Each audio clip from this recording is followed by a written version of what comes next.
information. I'm not going to call that the unmanned drone bill back off the table. I appreciate the discussion we had. Very productive. There, um, clearly, that's an issue that's coming up. Needs some work. Not only does it need work, it does need work, but also I think that there's a lot of people involved in it. So this year we'll work with that. I've talked to Nestor Delgado. In fact, he contacted me and said, "Look, I understand now about the things that are going on." So that will remain on the table. Next, and I'm going to call up Senate Bill 2389. This came to us from the Housing Committee. Senator Witherspoon is here. Bottom line, this is it's for amending language dealing with domestic violence shelters so that they can get funds. And as Senator Witherspoon said, there was a matching requirement due to the different COVID issues and others. Nonprofits have suffered, so that's removing the language on that. Senator Witherspoon, you have anything you want to add to that? Yes, sir. Thank you, Mr. Chair. The Mississippi Coalition Against Domestic Violence has asked for this bill, and what Mr. Chairman is saying is simply delete the match. They cannot use the in-kind donations for matches, so they're supposed to use cash. And of course, we know how hard it is to get cash donations, so they're just simply asking for that 25% match be removed. Okay, and the funds are coming from the state program? Yes, sir. The funds are coming from the Mississippi Department of Health. It's through the Office Against Interpersonal Violence. So it's through That's the right. Department of Health. Okay, thank you for answering that. So it is that state program, and I've heard from different domestic violence organizations that this is in support of this bill. So with that, I'd open it up to any questions. All right, do I have a motion? Motion is title sufficient, do pass. All in favor say aye. Aye. All opposed? Motion carries. Okay, now going to go to call up Senate Bill 2355. You have before you a proposed committee substitute. You also have before you a summary. This is an issue that has been going on or has been brought up for quite some time. And Senator Barr's put this together. My understanding is that Chairman Hobson has also worked on this before. For those that don't understand it, Mississippi, you're a minor in Mississippi until you're 21. Based on the information we have, we're probably the last state to do that. And there are,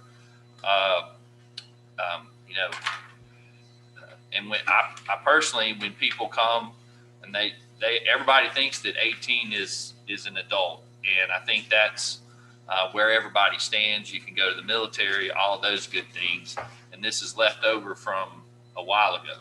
So the summary that you have, and I want to thank Ethan for doing that, is all the code sections, and the bill is the code sections that where it changed 21 to 18. Okay. In those various areas. Then, and if you didn't know, none of this would apply if you weren't 21. I mean, if you weren't 21 and things like that. So, some would actually argue that it's kind of a nanny state, if you will, that we continue to drag out all of that till we're 21. If you look at the bottom of your summary, the bill does not amend any of the specific references in these following areas that are listed there. And throughout the code is the terms infant and minor, and it will address,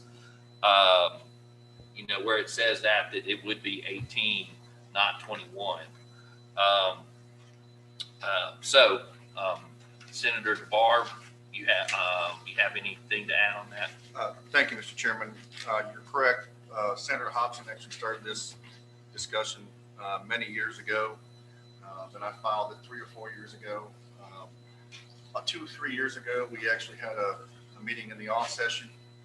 We had Chancery Court judges, I think it was Jay Bradley and Randy Pierce came, and we discussed all of this. We had someone from Ole Miss come out, the law school came down, we all discussed it.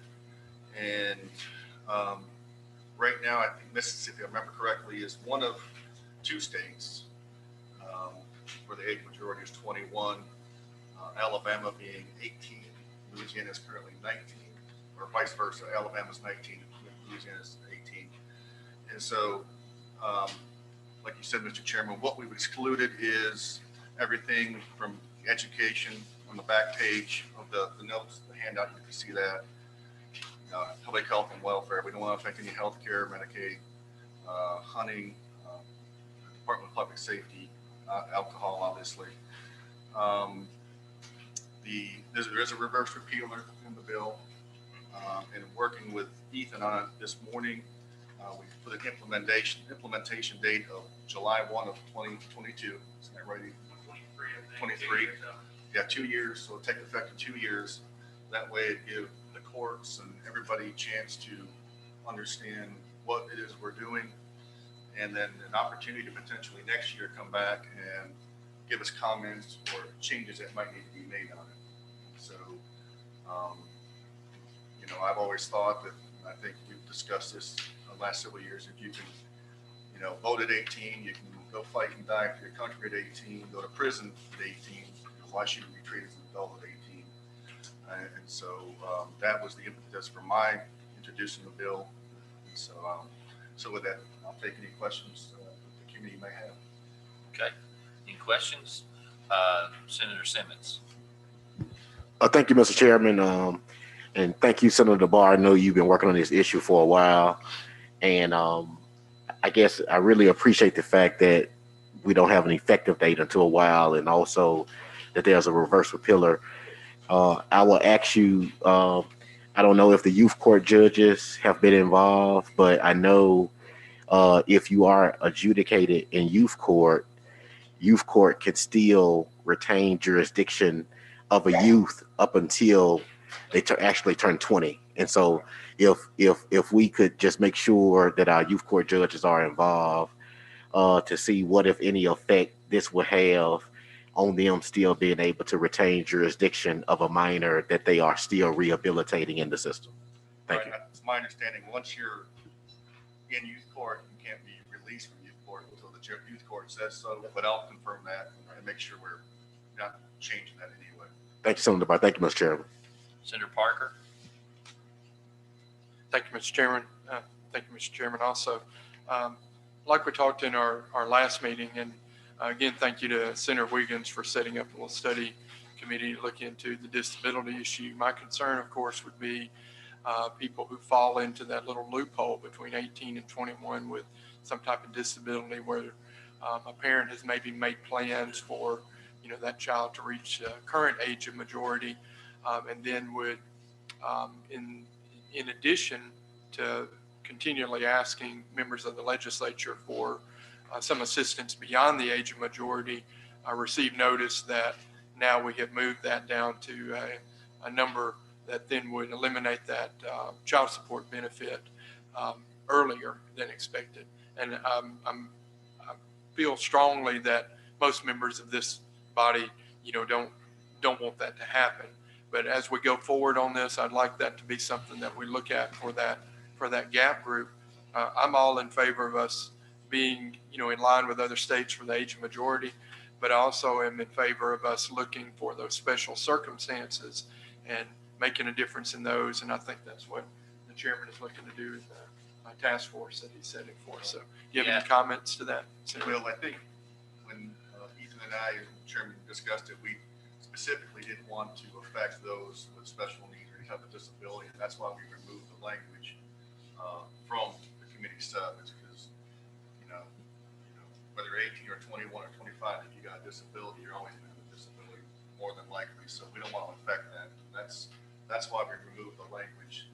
If we didn't, Ethan will double check it as well. Yeah, I will, but we'll make I sure just saw a reference to it in section on the little summary report here. saw a reference that mentioned child support for a child who is mentally or physically incapable of self-support in statute 431933. And again, I haven't had a chance to go through the bill to verify that, but if that is what you've already worked on and continue to work on, that would be right in line with my concern. So there's no intention of removing child support for any child that's mentally and physically disabled. And so if it's in there, so now we'll look at it to make sure that it's not in there when it comes to the floor. Or if it comes to the floor, we'll remove it at that point in time. Thank you, Mr. Chairman. Okay. Senator Boyd. I have a friendly amendment, or I cannot make it. This is not going to work, but okay. Fine. One, we're changing the after father, but I would also or mother. It could be the mother that's paying child support. And there may be other places to go first in this bill, but I would recommend that. It's a friendly amendment.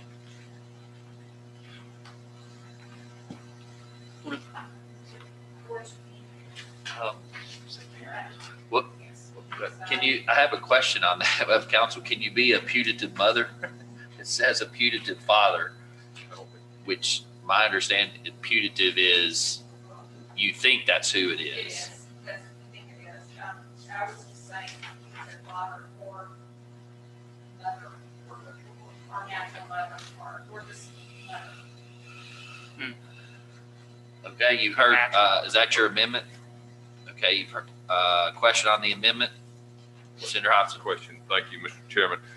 I'm just making sure this may be a code section that deals with a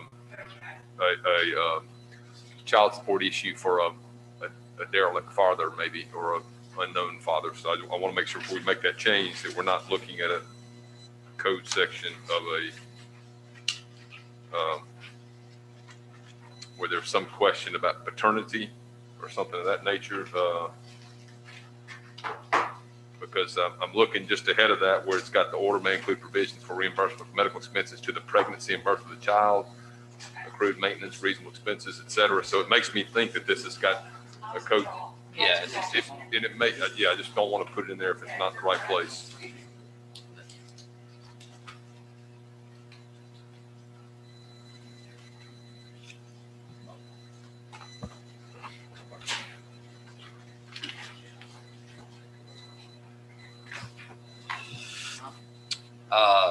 Senator Boyd, or, I'll withdraw.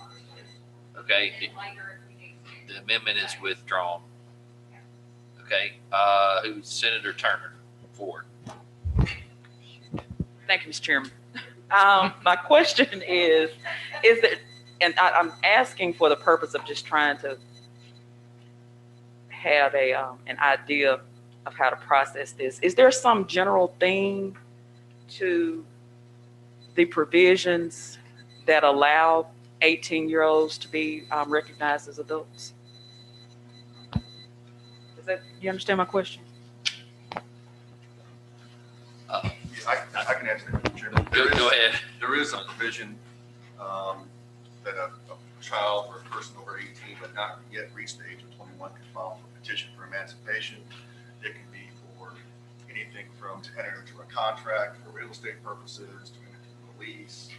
I've seen it where they've been emancipated so they can file taxes to maybe get more financial aid or something like that nature. So yes, there is. Those are the examples I've seen. And I would add, if you look at the top of your summary, in those section 1.3.21, and I remember it, that's where in general it defines an infant and minor as 21, and so that's the bill is changing that down to 18 in the language, except where a section specifically provides otherwise. So the Mississippi Code defines an infant and a minor as 21. So with this change, we're changing that to 18, and then I guess wherever these other specific ones are, that's the general provision. Let me put it that way. And then these others had the specific provisions. So for everything that's listed in the chart, an adult is considered to be 18 years old. Correct. And specifically, I guess the one that concerns me the most would be allowing them to contract as it relates to real estate. So we will allow now, if this is adopted as passed, well, if it's passed as proposed, that a minor or an individual who is 18 years old can enter into a lease agreement. They can sign deeds transferring property, and then there would no longer be the requirement of getting Chancery Court approval to dispose of their interest in real estate. Yes, the short answer is yes. And I think that goes to the policy that we're talking about, that if you can serve in the military, that if you can do that, and honestly, you can grow up. They're 18-year-olds in college. And I think, so the short answer is yes to that.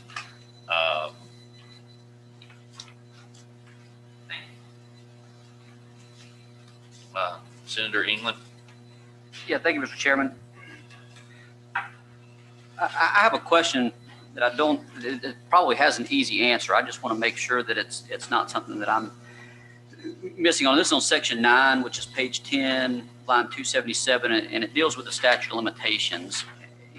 And I support this bill. I think it's a great thing that we're doing. I just wonder, do we need anything in here? Is this going to prevent someone or cause someone to be caught as of July 1st, 2021 with a statute of limitations expiring maybe in,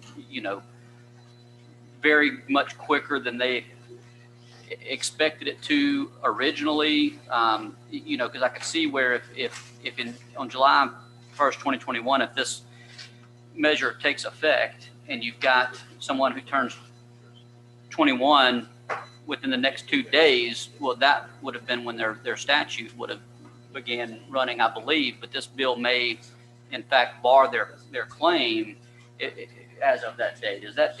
And look, that might be something that's already been considered. And again, I support this effort. I just want to make sure that's. I'll answer it this way. So I think whoever brought that up, one, I don't think making it retroactive, like we don't want to make it retroactive on that, because that'll do that. And then it has 2 years before it becomes effective. So everybody's on notice. If you look at the end of the bill, it says this act, it actually has the reverse repealer in it, but the reverse repealer is the 2022, 23. Okay, yes. So there, as Senator DeBar said, there's 2 years that everybody's put on notice that this is becoming effective. Okay, yeah, I didn't realize I had both versions of the bill, so that does adequately answer my question. I appreciate that. I did have one other question, which I don't No, think you're will limited take. to one. Well, this one shouldn't take. I was just going to ask Senator DeBar if he wouldn't Go. mind just briefly explaining the rule against perpetuity, since I saw that was left out. But I don't guess we need to have that today, so we can move on. We've only got an hour, so maybe next time. Thank you, Mr. Chairman. All right, any other, Senator McCon? Thank you, Mr. Chairman. Senator DeBar, just a couple quick questions in there. I think it's a good route to go. And my question would be my first question is in the domestic arena, for all those current property settlement agreements and judgments that are out there, very often, and in my case, we put in there until the age of 21 or until further order of this court with regards to child support. Additionally, they do some alimony and some property settlement divisions in that. I don't know that there's an easy way to fix that once this goes into effect. And I don't know if, and I'm sure there are, I can tell you that I've had divorces in which we settled the divorce by looking at the child support going until the age of 21. So if there's been a reliance upon that for the additional 3 years, $150 a month, there's some reliance upon that for those additional years. Are we going to perform a disservice to those individuals that went through that process? Or is there a way to fix that? I don't think there is. I'm just putting that out there. I don't think so. I mean, it's the PSA or the property settlement agreement is a contract. It can only be modified by court order. And nothing is going to change that amount unless the judge says so. In regards to entering the future PSAs, that is something that can be, you can agree to whatever you want unless the judge orders otherwise, obviously. So you can still agree to pay alimony, to pay health insurance, to pay for college expenses. All it's saying is at the beginning of 2023, you're considered an adult. At 18, and also you mentioned for child support purposes, 18 plus graduated from high school. So if you turn 18 your senior year in high school, it'll continue until you graduate. So there is some extension there. I guess let me clarify my question. My question would be an attorney liability standpoint. Legislature passes this and moves it to 18 as far as age of majority. Standard language in a property settlement agreement says, $150 a month until the child reaches 21, age of majority until further order of this court. Are we putting a situation where now we've got attorneys that are going to get hit saying, it's not foreseeable, we'd have known the legislature would do that. And I still don't know how to fix it, but it's a concern because we just jumped it back age of majority to 18 and the individual could be released from child support at that time. I don't see it being an issue. And that's one of the things why we put in the language that this would take effect in 2 years versus just next year or this year, to be honest with you. So if there is an issue and the Chancery judges meet later this year or the bar meets later this year, they want to change it, something we can come back but fix before it comes into effect. But you're willing to put that before the Chancery judges and get their opinion on that? Absolutely. We had done it, I think, 1 or 2 years ago when we met with them, and I had no problem meeting with them and talking to them more about it. My other question was in the outline here, will this change the age in which a minor could go into a casino and gamble? Because I don't know that I see it in this situation as an exception. So are we changing it to 18 for that purpose? I think the gaming law was not Not being brought forward. I don't know if that's specifically in statute, but it might just be added to that list of exceptions below. I just want to be sure they don't say a minor and then all of a sudden we change minor in the code as far as definition purposes. So I appreciate y'all looking at that. We'll check that. Thank you. We'll get Ethan to check that. But yeah, I can see what you're saying on that one. Okay. Any other questions on this? All right. Do I have a motion? The motion is title sufficient to pass the committee substitute. All in favor say aye. Aye. All opposed? All right. Motion carries. Thank y'all. Oh, let me say this. We do have 2 nominations that have been sent to us. I'm gonna my plan is to work through those, and if we need to have we will have to have a meeting, but whether they have to appear or not, I'm going to research that. But I will call a meeting probably next week for us to take up the 2 nominations to do that. Okay. That's what I'm double checking. They may be reappointments, and in that case, we won't have to do it with them appearing. All right. Thank you. Rise report, accepted.